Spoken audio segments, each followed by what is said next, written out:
This is such a pretty quilt. Well, hello, Shiny Crafty People. It's Tim Totten here, and welcome back to the channel. I've been doing a series of videos on this channel for about 2 years about how to take a store-bought quilt and turn it into other things. So today I'm going to show you how to make a table runner with an idea that comes sort of from the cathedral window idea. And it's about taking circles and using that to make a rectangular runner. That sounds a little weird, but I will show you exactly what I mean. And we're going to use this quilt that I purchased at Walmart. We're going to use a quilt like this. I happen to have one that we've already been cutting up for other projects, and so I'm going to use that. I'm also going to use a charger. You know, one of those plastic plates that you can put on your table and can easily dress up your table, and your plate goes on top of this and it's pretty and whatever else. The nice part is this is plastic, you'll see here, and it's going to work out really, really well. Now this particular one is, and I'm going to give you a measurement on it because I'm going to use my table to look at it. This one is 13 inches around, 13 inches. And so I'm going to be able to cut 4 circles out of our quilt fabric and then 4 out of another fabric. I happen to have some circles already cut out of a nice balancing fabric that's just lint on there that's going to look good with it. And so we'll be able to put those together. So let me show you how I cut these out on the cutting table. So the quilt that I'm using has this interesting patchwork design, and they happen to be just about the same size around as the charger. So I put the charger directly onto them and did what you call fussy cutting, where I basically chose where to put my my template here and then cut around it. Since it's a hard plastic, it works kind of like a standard design. Now here's the best part. If you happen to have a pre-made quilt with a design you really like on it, you can use this method to make sure that design is centered in the pieces that you're going to use. All right, so now that we're back, what we're going to do is we're going to take each of these and put our pretty side face down onto our circle. And what we then want to do is just make sure you could clip this or pin it if you needed to make sure it's going to be even.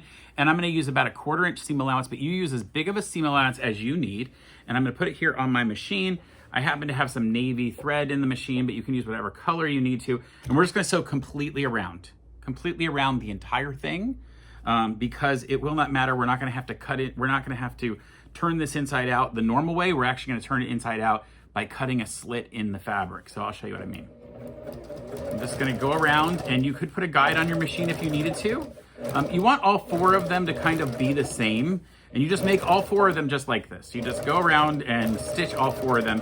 Now, because this is a fabric that is already pre-quilted, you may find that you want to, instead of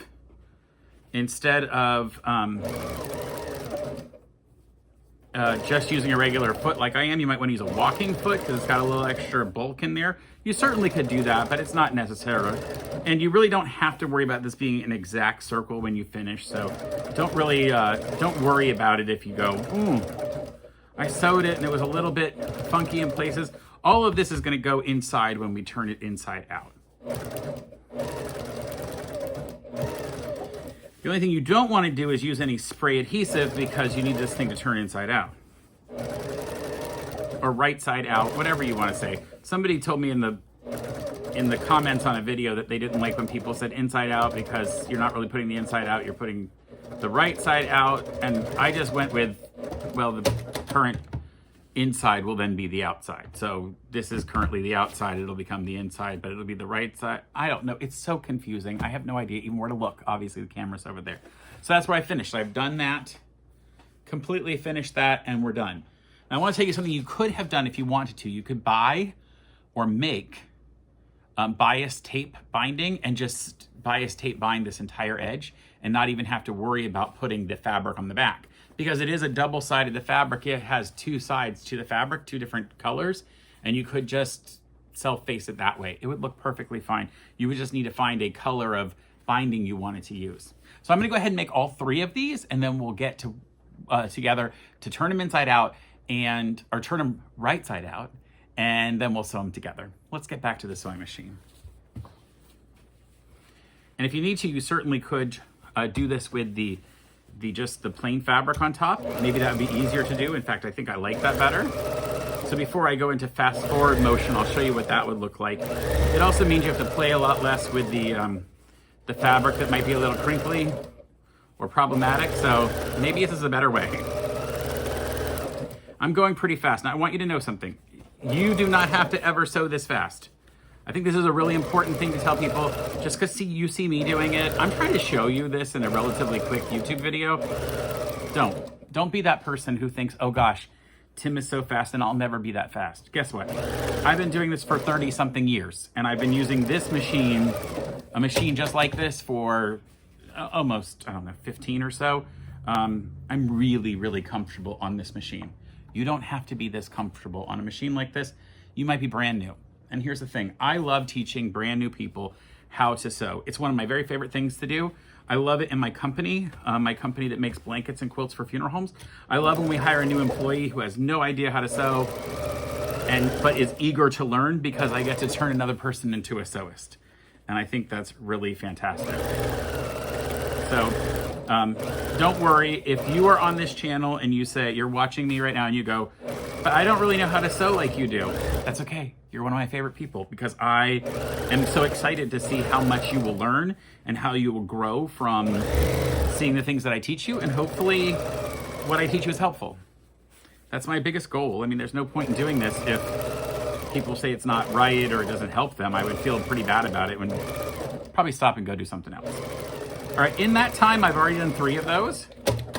Already got 3 of them done. They make very lovely hats, so to speak. And I just have 1 more to do. All right, I am gonna fast forward through this one, and then we'll meet at the iron.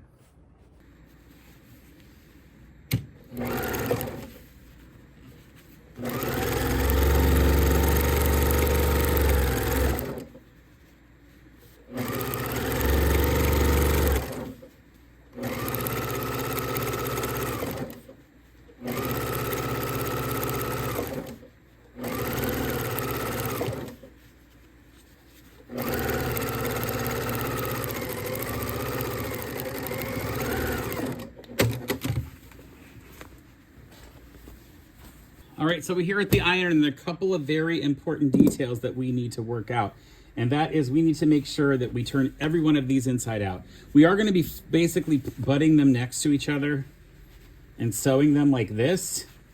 So I need to do my cut somewhere along an edge, kind of close. Not super close, but within about 1.5 inches. So I'm gonna put a cut in there, a real thin cut that just goes through the quilted layer of fabric, not through the back fabric. The back fabric, because the quilt is going to be what's seen on the top and then the back fabric is going to cover over at the edges, I have to fold this, do this cut somewhere that's going to turn inside out. And then I got to turn this whole thing inside out. I'm going to need even a little bit bigger cut than that. One of the only things I know that I'm going to have a problem with is I didn't look to see how these were going to line up, and I should have really made a mark on the back of the fabric. I should have made a mark on the back of the fabric, and I'll tell you why. Because these have a direction on the other side of the fabric, and that direction is going to be important for how I put this together. Or they're all just going to be wonky and different, and I think that might be a problem. I don't really know how to do it now because I've already sewn them all together. So this one just might be wonky. Understand that as you're doing this, maybe you want to cut a very specific way on every one of them so that they'll line up together. Now I'm gonna go in, I still have my hands in there. You see that? I still have my hands in the hole.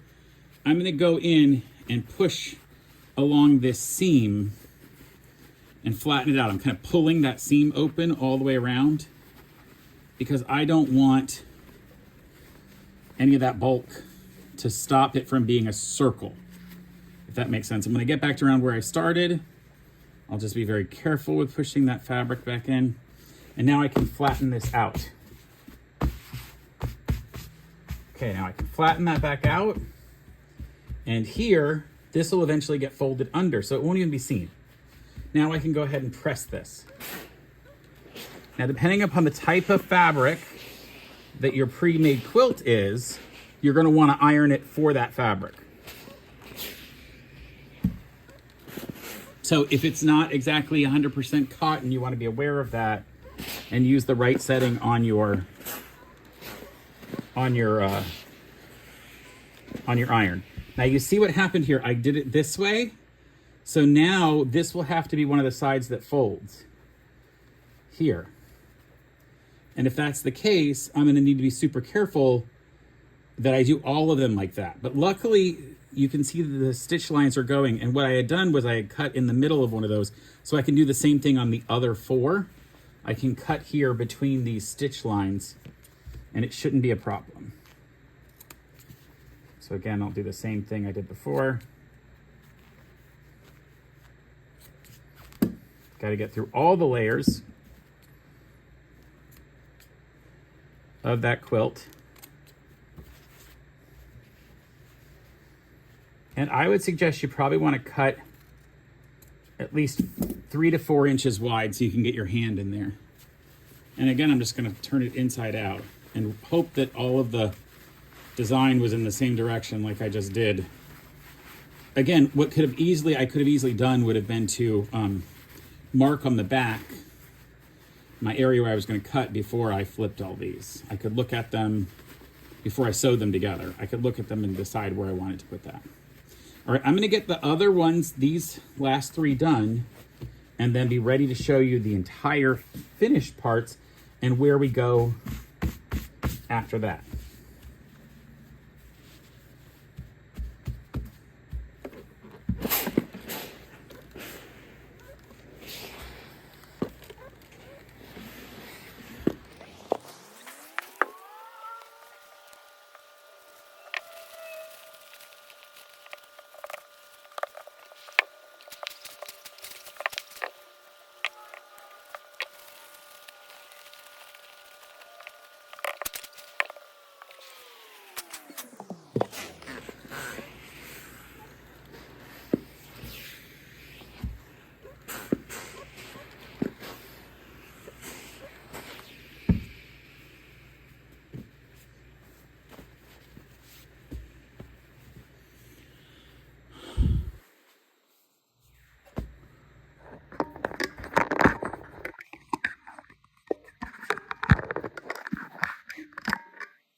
So the next thing we have to do is figure out how we're going to sew these together. So I want to put these together so that these parts will be sewn together and flipped open. And what I have found by looking at this, by having what is basically now a 12.5-inch circle, that I can open these up at this level. I'll show you because I did a 12.5-inch circle earlier. I can basically fold over. I have my hot hem ruler. If you haven't seen this yet, go see my video. I'm going to link it in the description below. 10 amazing sewing tools under $10, right? And I folded this over by less than 2 inches. I think we did 1 3/4 inches. 1 3/4 inches. So we sew these together at 1 3/4 inches. So what we're going to do with that is we're going to flip it over. And we'll mark on the back a 1 3/4 inch line that we're going to fold over. But the easiest way is just to put our hot hem ruler at 1 3/4. Make sure it's up and down at straight where we want it to be. And just fold the whole thing over and we can iron on it. Well, I got to move my whole thing over a little bit to get to it until you can see it too. So what I did is I put my ruler to where it was, this is 1 3/4 inches.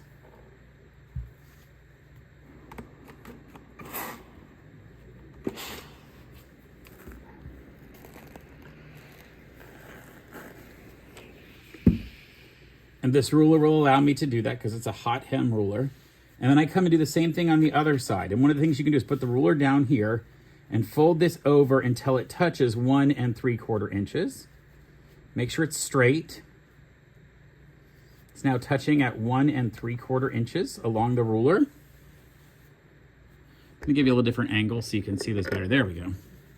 I've basically put this in here, make sure it's straight along the fabric, and then folded this over until it touches 1 3/4 inches on the line.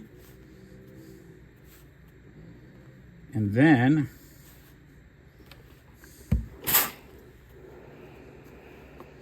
in my hand. Now that's been folded at 1 3/4 inches. I'm gonna do the same on all of the others. And I'm gonna use the lines of the fabric here to tell me where it is straight.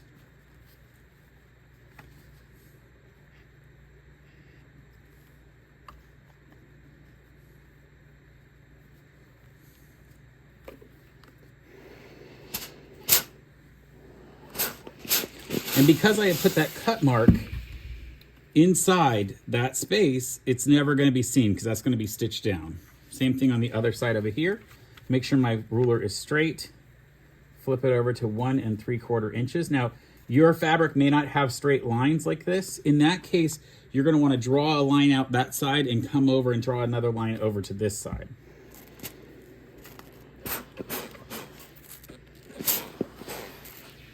This hot hem ruler is great because it's a little warm to my hand, by the way, but it's working perfectly. So now I have 2 of those done, and I'll actually put them on top of each other, and they are lining up beautifully. And I'll do the last 2 the same way with that same, put it on the cut first. Make sure it comes over to the 1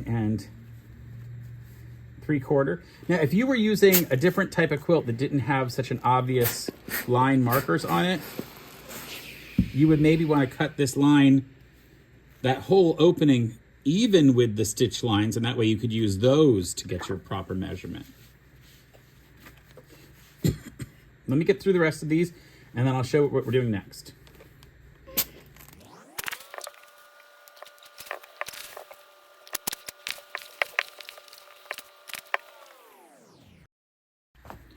So here at the machine, I have to decide, how do I want to put these together? Do I want to make them sort of every other? And I don't want to put the same ones next to each other. So I am going to do every other here. And I'll lay them out real quick. That's how I want them to work. And in fact, for a runner, I might want more than just 4 of these. But I'm going to do 4 of these right now. So what I'm going to do is I'm going to line these 2 up. Get them lined up exactly correctly together. I can put a pin in there if I want, or clip them. So I'll go ahead and clip them. And then I'll just sew directly down where I did that seam, that line is in with the seam, and make sure it matches up to the other end. Now, if you needed to draw this on with a marker, you certainly could, or with chalk. But the great part is it's going to be closed inside and not seen, so you don't even need to worry about it. You could use a marker if you wanted to. And now look what's going to happen when we close those. They will open here and here, and then that will get stitched. And see how it continues the circle around? Now you could decide on the ends not to do it. So I'm going to go ahead and sew the other one of these to this end. And I've got to make sure that I close in my opening. So if my opening is here and here, on this end I also have to make sure I close my opening, because I might leave this flap completely open. So I've got to make sure I close it in. So I'll put those together just like this. Put a couple clips on it. See how it's easy? It just stands up next to each other. That's easy to see. And I can see my line real well, but if not, I could easily go back and just mark it in. And I'm following that line straight down. Now again, you got a lot of bulk here now, so you might want to use a walking foot if you're worried about it. All right, those are going to be now open, and that will open, and those will open up. And we have just one more to do on the other end. Now we don't have, that hole, remember, was over here, but there is a hole on this one. So I need to find where it is. It's right down here. And I'm going to put this next to this one. Again, lay them right next to each other and just let them stand up right next to each other. They're going to stand up. Put a clip on it. Clip at the other end. And I can lay that down flat and follow that stitch line, that seam line, or the steam line that got made by the steam. I think my thread came on, my needle came unthreaded. Yeah, I'm just gonna follow the line that was already made by the iron that I pressed in. Now, of course, like I said, if for some reason it didn't press in, no problem, just mark it with a pen. You could just also mark it with a pen anyway and not even have to press it. I like the pressing because Then I know they're lined up correctly when I sit them next to each other and flip one up like I did. All right, I'll come back and trim threads too, so I'm gonna just go ahead and get this started.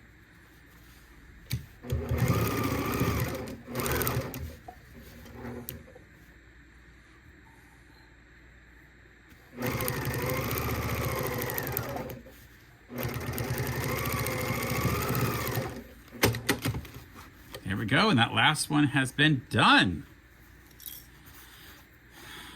All right, our next job is to flatten these open and just to stitch each of these down. And I'll start at the top end, go down, and go right back up to the top. And I'll be right back to do that. I gotta put some more thread in this machine.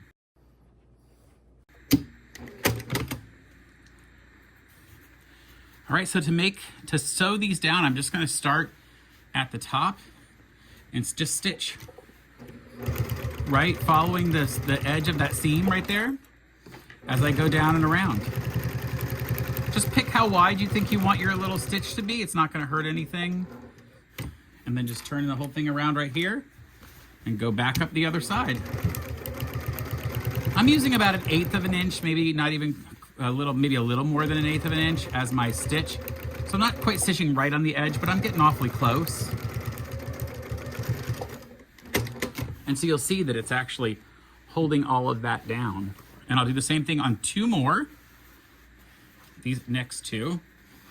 And then I'm gonna iron it up and we will be ready to show you the finished product.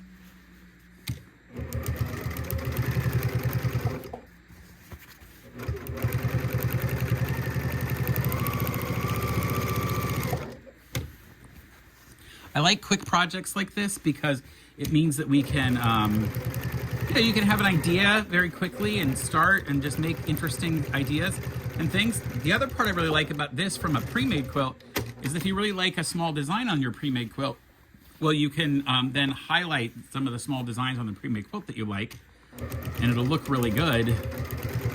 You just find a nice fabric to be the back fabric, to be like sort of the highlight, and you could actually, if you wanted, find a really fun fabric to do with that. It will be seen on the back, obviously, but it's mostly just going to be seen in these little sort of half round areas as they go around.